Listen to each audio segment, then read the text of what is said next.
Now, let us proceed for the analysis. So, meron akong ginawang diagram para maging clear sa inyo yung magiging flow ng solution, yung step-by-step procedure. So, una, nag-determine tayo nung kapag hindi given sa problem yung factored shear force, 'di ba? Ang gagawin, kukunin siya dun sa critical section at a distance of d from the face of the support. So, after mong makuha yon, anong mangyayari? So, sa next level, ang comparison mo is si VC. So, ano nga ba ulit si VC? Siya yung shear strength provided by the concrete. So, aalamin natin muna yung value ng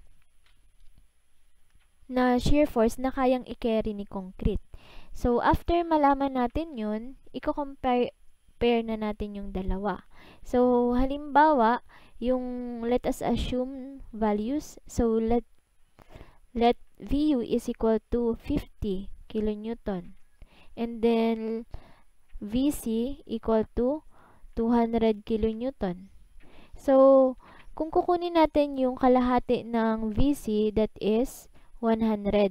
Pero may factor pa pala siyang kasama na phi. So, kasi 'di ba itong mga nakukuha natin mga nominal values lang to, hindi mo siya pwedeng i-compare dun sa ultimate load unless i-multiply mo siya ng factor. So, yung sa LRFD factor natin, kapag shear yung design natin, that is equal to 0.75. So, walang ibang condition.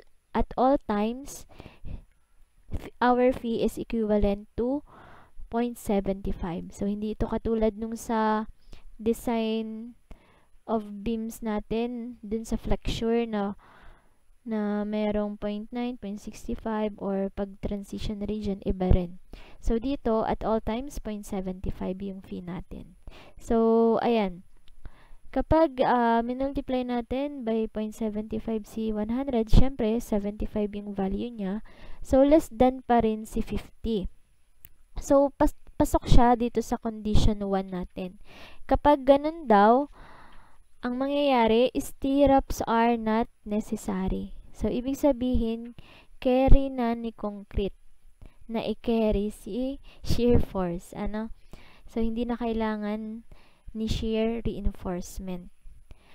How about si case number 2? So, sa case number 2 naman daw, mas mataas na ngayon si VU kesa sa kalahati ni VC, pero less than pa rin siya dun sa phi BC natin. So, halimbawa, ang value na niya is mga 100. So, mas mataas na siya sa 75, pero less than phi BC pa rin siya. So, ano naman mangyayari doon? Ang sabi ni NSCP, ang i-require niya lang, minimum area of stirrups lang ang kailangan. So, ito yung formula na gagamitin natin. So, area minimum is equivalent to 0.062 square root of F prime C BWS all over FYT. So,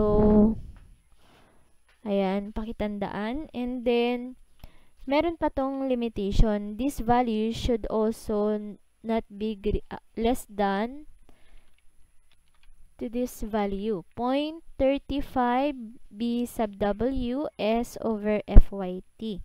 So, halimbawa, ang nakuha niya dito is 5, tas ang value ng term na to is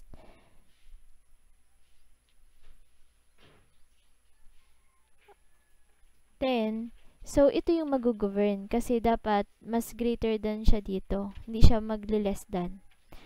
So, mababaliwala to. Itong equation na to. Ito yung i-consider nyo. So, pero kung ang value nitong nakuha nyo is 15, tas ito ay 10. So, ito yung gagamitin yung value for the area minimum. So, kung ang kukunin nyo naman is yung spacing, tas given na yung area, so, i-transpose nyo lang, so, i-equate nyo lang sa S in terms na S, tas ayan na yung equation.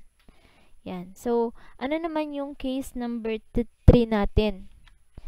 So, sa case number 3 natin, before pala tayo mag-proceed dun sa case number 3, halimbawa, 'di ba dito sa area minimum, so nakuha nyo na kadalasan kasi ang tinatanong is yung spacing. Tas itong area minimum, ito yung given kasi halimbawa, pinapadesign sa'yo na use T-wraps yung gagamitin. So, halimbawa, ito yung mga bakal nyo. So, meron ka na ditong area. So, ang hinahanap mo na lang gamit dito is yung S-min natin. So, ayan, ito, makukuha nyo yan dyan. Pero, may value tayo ng S-max. So, yung S-max natin is, base sa NSCP, nagdedepende siya kung yung VS, ano ba yung value ng VS natin. So, yung VS natin is the shear strength provided by the shear reinforcement. So, mamaya pa to. Pero, syempre, andun pa lang tayo sa case number 2. So, ina-assume natin na 0 VS pa yung kailangan doon. Kasi, kaya pa ni concrete i-carry yung shear force, kaya hindi pa siya nagpapasaklolo kay shear reinforcement. Dun sa bakal. Kaya, ina-assume natin na less than 0.33 square root of F prime CBWD siya. So, for non-pre-stressed member, or beam, D over 2 daw ang maximum S natin, or 600. So, idadagdag lang natin siya dito na 600 o kaya D over 2. So, halimbawa, yung S min mo na nanggaling sa equation na to, ang naging equivalent niya is 750. So, ang mag-govern na S min is ito. Yung kailangan niya. Yung sa S-max. Kasi, although yun yung sinasuggest ng equation na minimum spacing, pero may maximum value lang tayo na 600. Ayan. So, di ba kasi mas safe, mas sinsin yung natin, yung bakal. So, bihira man siguro ito mangyari na yung S-min na manggagaling dito sa area min is mas malaki pa dun sa S-max. So, although medyo contradicting yung mga yung mga label, so wag kayo malilito. Nyo lang yung actual. Yung sa actual niya. Ano bang mangyayari kapag ang binigay niyang S-min is napakalaki compared dun sa sinet ni NSCP na maximum spacing. So, ayan. So, proceed naman tayo dun sa case 3. Halimbawa daw, yung required, yung factored shear force mo is mas malaki na dun sa capacity ni concrete. E di syempre, ang magiging conclusion natin is T-wraps are necessary. So, ngayon, magko-compute tayo ng value ni VS. So, paano ba i-determine naman yung amount nung stirrups na kailangan? So, proceed na tayo dito sa pangalawang diagram. So, una, ang gagawin nyo, aalamin nyo yung kailangan na force. So, di ba yung VU natin, di ba naka-ultimate siya, edi i-divide natin nung factor na phi. So, i-minus natin dun sa nominal value para ma-convert lang kasi to na si ultimate value ni shear. Dinivide natin ng phi para maging nominal din siya. So, i-minus natin ng capacity ni concrete. So, ayun, ito ngayon yung i-carry ni shear. Yung natitira. Yung sobra yung sobrang amount na hindi na-carry ni concrete. Ayan. So, meron tayong dalawang pupuntahan. Sabi dito, kapag yung value ni VS is, ano daw, dapat i-compare natin siya sa value 0.66 square root of f prime c BWD. So, kapag daw mas malaki yung nire-require na Vs compared sa value na to, anong gagawin natin? I-adjust na daw natin yung size ng beam. Ano po? Kaya, di ba yung size ng beam, kapag mas malaki na to, edi mas lalaki na yung capacity ni VC. So, liliit ngayon yung i-require nating shear force na i-carry ni shear reinforcement ni bakal, ni stirrups. So, kaya ang choice mo na doon, mag-resize ka na ng beam kasi hindi na siya pwede. Kasi nakalimit lang na dapat yung i-carrying shear force ni stirrups is less than or equal to 0.66 square root of f prime c times BWD. Ayan. So, meron na tayong na-confirm na natin. Let's say, less than nga siya. So, ngayon, pwede na natin makompute yung spacing ngayon. So, ang goal natin, i-determine naman yung magiging spacing. So, sabi ko nga dito, yung AV is manggagaling lang dun sa design consideration mo kung anong itsura nung stirrups mo. Kung ganito, or yung may ganito. Yan. So, may value ka na kunwari ni AV, and yung FYT niya, so, dito may limitation si FYT.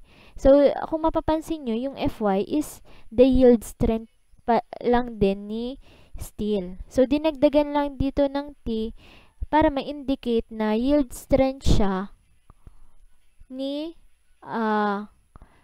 shear reinforcement. Kasi mamaya, magko-combine na yung computation natin. 'Di ba ito si Fy for the main bar. Yung main longitudinal bar natin. Na, 'di ba yung itong mga for tension side, for compression. So, ito yung mga main bars na tinatawag. Tapos, yung reinforcement lang, shear reinforcement. So, ito na yung mga stirrups lang na nakapalibot.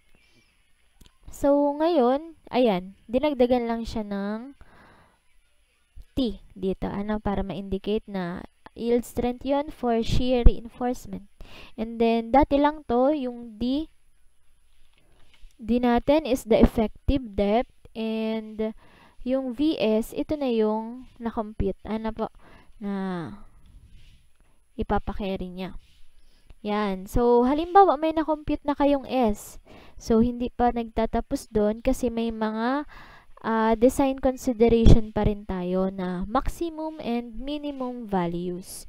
So, yung computed spacing mo, kailangan mo pa siyang i-compare, i-check dun sa minimum, sa mga limit na ini-specify ni NSCP.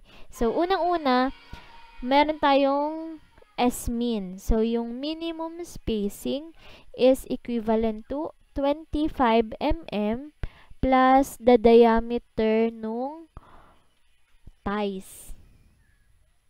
So, itong D sub T is diameter nung ties or the shear reinforcement. Kaya makakita din kayo ng D sub B. Ito naman indicate na diameter nung main bars natin. So, yung DT for ties to, yung reinforcement. Shear reinforcement. So, bakit nga ba ganito yung minimum spacing? So, imagine kasi dito sa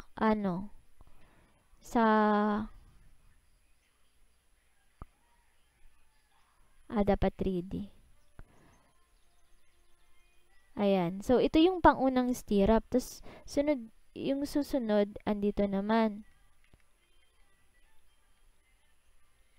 So, ito yung mga longitudinal bars natin dyan.